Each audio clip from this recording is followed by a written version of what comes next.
Breaking news చూస్తున్నాం. సంగారెడ్డి ఎమ్మెల్యేగా ఓడిపోయిన అనంతరం జగ్గారెడ్డి రియాక్ట్ అయ్యారు. కాంగ్రెస్ పార్టీ వర్కింగ్ ప్రెసిడెంట్ హోదాలో సోనియా, రాహుల్, ప్రియాంకలకు లేఖ రాశారు. తన కార్యాచరణను లేఖలో పేర్కొన్నారు.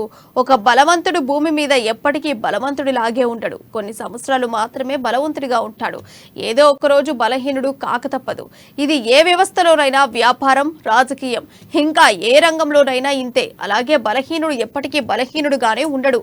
ఆ బలవంతుడి యొక్క సమయం గడిచే వరకు బలహీనుడు మౌనంగానే ఉంటాడు. ఆ మౌనము బలహీనుడి యొక్క బలహీనత కాదు అన్నారు. ఓటమి తర్వాత ఇప్పుడు ప్రస్తుతానికి తను కాంగ్రెస్ పార్టీ రాజకీయ వ్యవహారానికి సంబంధించిన ఆర్గనైజేషన్ పనిని ఒక తెలంగాణ కాంగ్రెస్ వర్కింగ్ ప్రెసిడెంట్ గా పూర్తి టైం కేటాయించుకొని తిరగాలని ఆలోచన చేసుకుంటున్నారు. సోనియా గాంధీ, రాహుల్ గాంధీ నాయకత్వంలో ఇప్పుడు పిసిసి సీఎం రేవంత్ రెడ్డి అనుమతితో పార్టీ రాష్ట్ర వర్కింగ్ ప్రెసిడెంట్ గా పార్టీకి పూర్తి సమయాన్ని ఇవ్వాలని నా యొక్క ఆలోచనను కాంగ్రెస్ పార్టీ నాయకత్వానికి, ప్రభుత్వంలో ఉన్న నాయకత్వానికి, నాయకులకి, కార్యకర్తలకి, కాంగ్రెస్ పార్టీ అభిమానులకు, రాష్ట్ర ప్రజలకి తెలియజేస్తున్నానని లేఖలో పేర్కొన్నారు.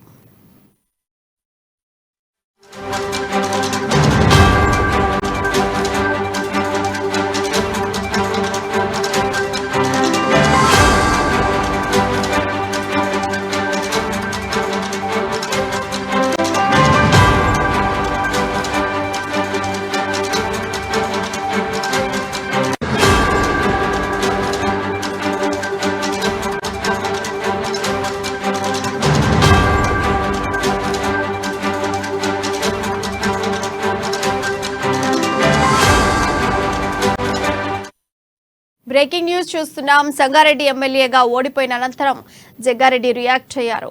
కాంగ్రెస్ పార్టీ వర్కింగ్ ప్రెసిడెంట్ హోదాలో సోనియా, రాహుల్, ప్రియాంకలకు లేఖ రాశారు. తన కార్యాచరణను లేఖలో పేర్కొన్నారు. ఒక బలవంతుడు భూమి మీద ఎప్పటికీ బలవంతుడిలాగే ఉండడు. కొన్ని సంవత్సరాలు మాత్రమే బలవంతుడిగా ఉంటాడు. ఏదో ఒక రోజు బలహీనుడు కాక తప్పదు. ఇది ఏ వ్యవస్థలోనైనా, వ్యాపారం, రాజకీయం, ఇంకా ఏ రంగంలోనైనా ఇంతే.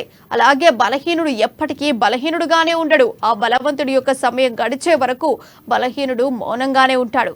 ఆ మౌనము బలహీనుడి యొక్క బలహీనత కాదన్నారు. ఓటమి తర్వాత ఇప్పుడు ప్రస్తుతానికి తమ కాంగ్రెస్ పార్టీ రాజకీయ వ్యవహారానికి సంబంధించిన ఆర్గనైజేషన్ పనిని ఒక తెలంగాణ కాంగ్రెస్ వర్కింగ్ ప్రెసిడెంట్ గా పూర్తి టైం కేటాయించుకొని తిరగాలని ఆలోచన చేసుకుంటున్నారు.